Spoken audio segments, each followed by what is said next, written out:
தனாக்கா, நான் பெரிய பொண்ணு. என்ன பெரிய பொண்ணுது? உன்னை அன்னைக்கே நான் சொன்னேன்ல, இப்படி வெளியெல்லாம் வரக்கூடாதுன்னு சொல்லி. என்ன தானாக்கா நீங்கள் சத்திய நல்லா மார்க் எடுத்திருக்கேன்னு தெரிஞ்சதுக்கப்புறம் எப்படி நான் வீட்டில் உட்காந்துருக்க முடியும்? அதான் ஓடி வந்துட்டேன். என்ன தேவி, நீ எனக்கு முன்னாடி வந்து உட்காந்துருக்க போல. ஆமா பெரிய பொண்ணு, அவ காலையில வந்துட்டா. என்ன தனாக்கா, சத்தியா நல்லா மார்க் எடுத்திருக்கா, ஒரு கேக் வெட்டி கொண்டாட வேண்டாமா? என்னது கேக்கா? சாப்பாடு போடுவாங்க நினைச்சா இந்த பெரிய பொண்ணு வாய் வச்சுட்டு சும்மா இருக்க மாட்டா போலயே. ஏ பெரிய பொண்ணு, சும்மா இரு. நான் தனாக்கடை பிரியாணி கேட்டுக்கிட்டு இருக்கேன், நீ வெறும் கேட்க சொல்லிக்கிட்டு இருக்க.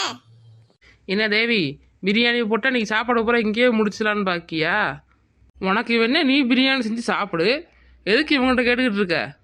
என்ன பெரிய பொண்ணு, எனக்கு எதுவும் சேர்த்தையா நினைச்சியா? ஆமாம், அதான உண்மை. ஓஹோ அப்படியா?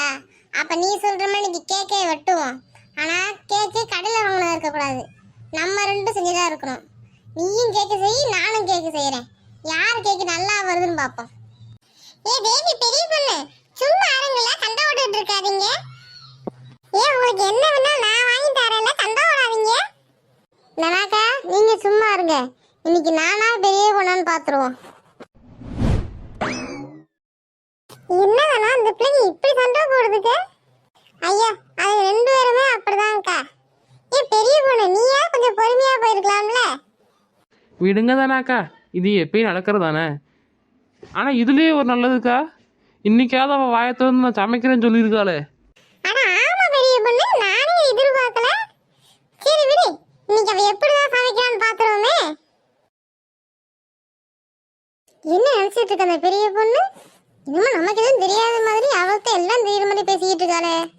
இன்னைக்கு நான் செய்யற கேட்கல, அவ கேக்கோட என் கேக் நல்லா இருக்குன்னு மற்றவங்க சொல்ல வைக்கல. என் பேரு தேவி கிடையாது. ஆனா அது எப்படி சொல்ல வைக்கிறது? எனக்கு தான் கேக்கே செய்ய தெரியாதே. ஐயோ தேவையில்லாம வாயை விட்டு நானே மாட்டிக்கிட்டேனே. செவனின்னு இருந்தா ஒரு துண்டு கேக்காவது கிடைச்சிருக்கும். இப்போ தேவையில்லாம சண்டையை போட்டு வந்துட்டேனே. பேசாம பெரிய பொண்ணு என்னென்ன வாங்கலான்னு பார்த்து வச்சுக்குவோம். அதே போல நம்மளும் வாங்கி அவன் எப்படி எப்படி பண்ணுவானோ அதே மாதிரி பண்ணி நம்மளும் ஒரு கேக் செஞ்சிட வேண்டியதான். என்ன தேவி, போன வகத்தில் திரும்பி வந்துட்ட? சமைக்கணும்னு நினச்சா உனக்கு பயமாக இருக்குதுல்ல? பெரிய பொண்ணு, நான் ஒன்றும் பின்வாங்கல, நான் ரெடியாக தான் இருக்கேன். சாமானாவை கூப்பிட தான் வந்தேன். சரி வா போவோம். ஏய் பெரிய பொண்ணு, சும்மா இரு பெரிய பொண்ணு. அவன் எதுவும் புரியாம பேசிட்டு இருக்கா, நீ அப்படி பண்ணாத. அட வாங்க தானாக்கா போவோம், இன்னைக்கு அவள் என்ன தான் பண்ணுறான்னு பார்த்துருவோமே. சரி அக்கா, நீ பிள்ளை